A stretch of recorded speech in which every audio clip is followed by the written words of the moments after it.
बर्बरिक कौन था? श्री कृष्ण ने बर्बरिक का सिर क्यों काटा था?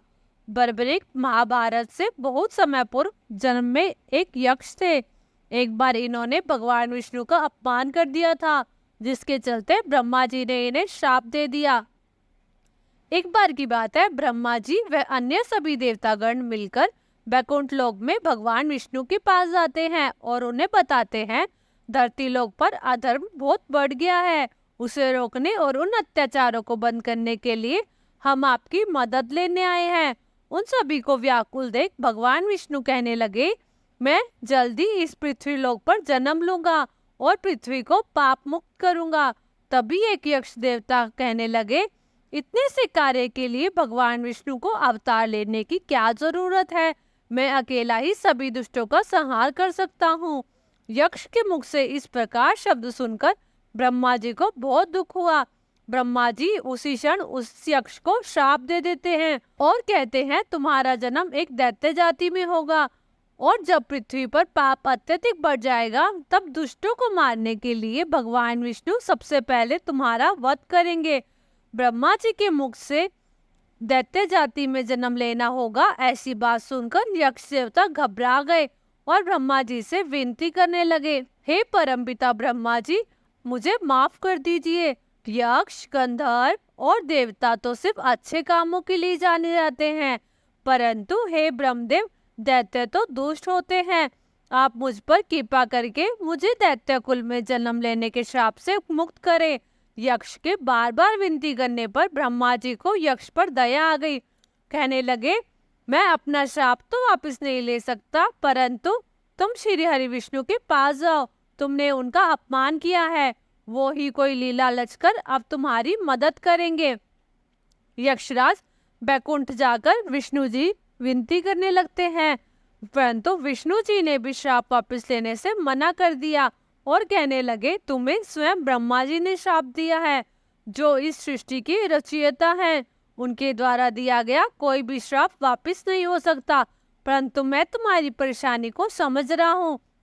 मैं तुम्हें आशीर्वाद देता हूँ, तुम पांडवों की कुल में जन्म लोगे और महाभारत के युद्ध में तुम्हारा बहुत बड़ा योगदान होगा। इसके साथ साथ कलयुग में सभी मनुष्य तुम्हारी पूजा अर्चना करेंगे। पुरानी कथाओं में ये बात देखने को मिलती है कि यक्षराज ने भीम के पोते के रूप में जन्म लिया था। जन्म के समय उसके सिर पर घने व सुनहरे बाल थे, जिस कारण से उसका नाम बर्बरिक रखा गया। बर्बरिक बचपन से ही होनहार व निडर था। एक बार वह अपनी दादी हडिम्बा के साथ बैठा था और अपनी दादी से पूछने लगा, दादी, ये मोक्ष क्या होता है? हडिम्बा उत्तर देती है, बेटा, मोक्ष हर मनुष्य के जीवन का उद्देश्य होता है, जिसे पाकर जीव जन्म और मरण के चक्कर से मुक्त हो जाता है और अंत में परमात्मा में लीन हो जाता है। अपनी दादी के मुख से इस प्रकार के शब्द सुन बर्बरिक बोला, दादी, मोक्ष प्राप्त करने का उपाय क्या है? आप मुझे बताओ। दादी हडिम्बा बोली, बेटा, जो व्यक्ति अपने कर्म फल का त्याग कर देता है उसे ही मोक्ष प्राप्त होता है, परंतु बेटा ये इतना आसान नहीं है। इसे पाने के लिए मनुष्य को कई जन्म लग जाते हैं। परंतु बेटा, जिस किसी की भी मृत्यु प्रभु के हाथों में होती है, वो अंत में परमात्मा में लीन हो जाता है। अपने दादी के मुख से इस प्रकार की बात सुन बर्बरिक ने भगवान श्री कृष्ण के हाथों मोक्ष पाने का निश्चय कर लिया और महासागर के संगम पर कठिन तपस्या शुरू कर दी। जिसके बाद बर्बरिक ने देवी कामाख्या की भी तपस्या की और उनसे वरदान प्राप्त किया कि कोई उन्हें युद्ध में हरा न सके। देवी कामाख्या ने प्रसन्न होकर उनको वरदान के रूप में 3 ऐसे अमोघ तीर दिए, जिससे दुश्मन का उसकी पूरी सेना समेत 3 बाणों में नाश किया जा सकता है। कुछ समय के बाद कौरवों और पांडवों के मध्य युद्ध शुरू होने वाला था। जब बर्बरिक को पता चला अब युद्ध होकर रहेगा, अब किसी भी प्रकार से युद्ध टल नहीं सकता, तब वह अपनी माता से आज्ञा लेकर युद्ध भूमि कुरुक्षेत्र की ओर चल पड़ते हैं और माता को कहते हैं, माता, मैं खुद युद्ध देखूंगा और निरीक्षण करूंगा। जो युद्ध में कमजोर पड़ रहा होगा मैं उसी का साथ दूंगा। इधर श्री कृष्ण बर्बरिक की शक्ति से भली भांति वाकिफ थे। उन्हें यह डर था कहीं बर्बरिक के कारण कौरव ये युद्ध ना जीत जाए, क्योंकि श्री कृष्ण जानते थे कि बर्बरिक ने प्रतिज्ञा ली है कि वो कमजोर पक्ष का ही साथ देगा।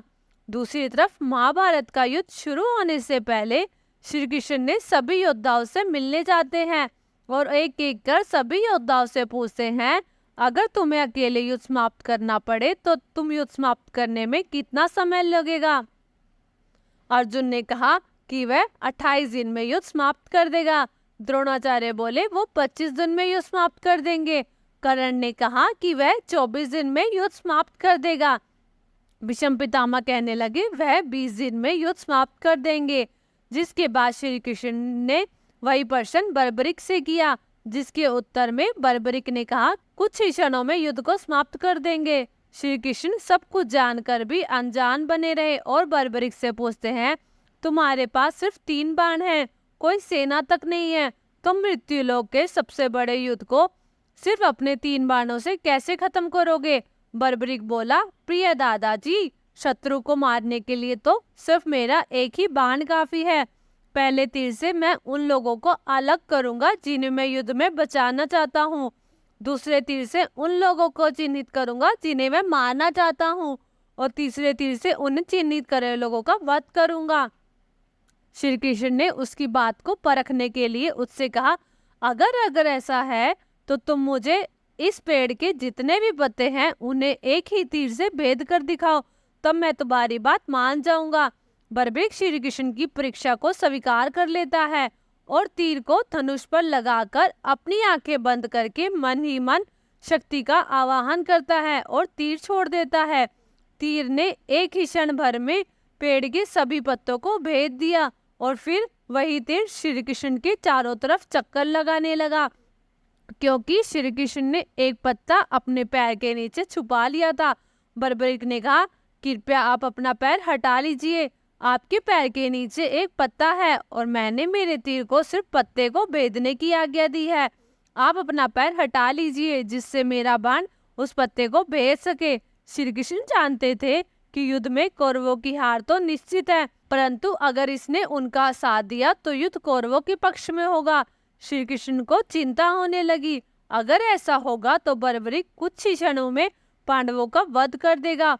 और उधर दूसरी तरफ श्री कृष्ण को यह भी सोच रहे थे, अगर बर्बरिक ने पांडवों का वध कर दिया तो विष्णु जी ने जो यक्षराज को आश्वासन दिया था वो बेकार हो जाएगा। जिसके बाद श्री कृष्ण ब्राह्मण का वेश धारण कर बर्बरिक के पास जाते हैं और उनसे भिक्षा की याचना करते हैं।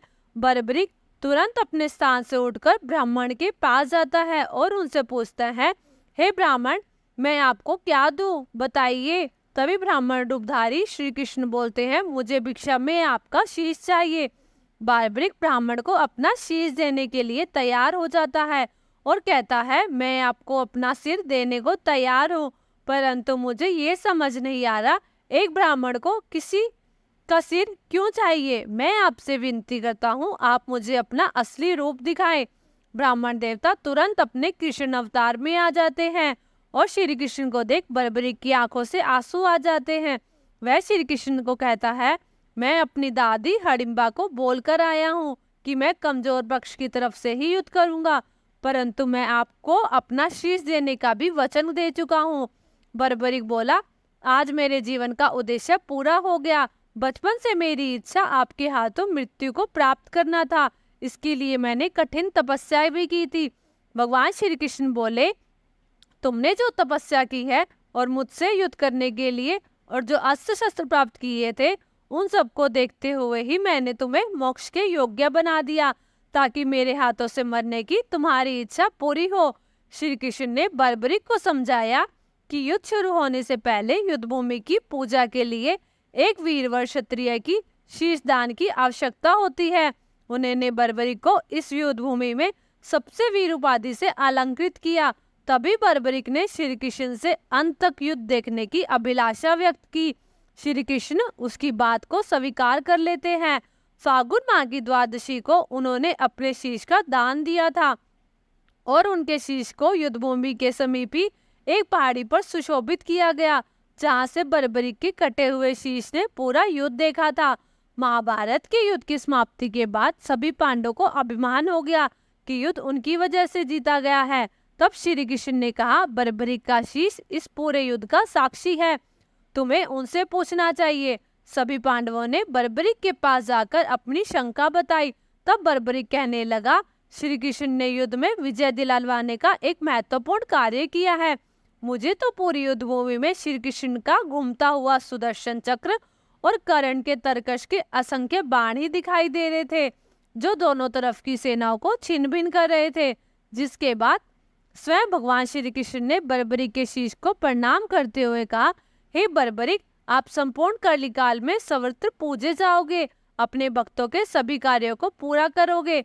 और अंत में श्री कृष्ण स्वयं कहते हैं, युद्ध भूमि में हम सबसे किए हुए अपराधों को आप क्षमा कीजिएगा।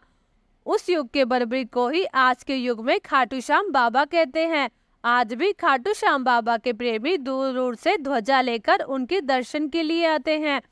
कलयुग में समस्त प्राणी श्री खाटू श्याम बाबा के दर्शन मात्र से ही सुखी हो जाते हैं और उनके कष्टों का नाश हो जाता है। दोस्तों, आपको वीडियो अच्छा लगा तो वीडियो को लाइक करें और चैनल को सब्सक्राइब करें और अपने दोस्तों के साथ शेयर करें। धन्यवाद। जय श्री खाटू श्याम।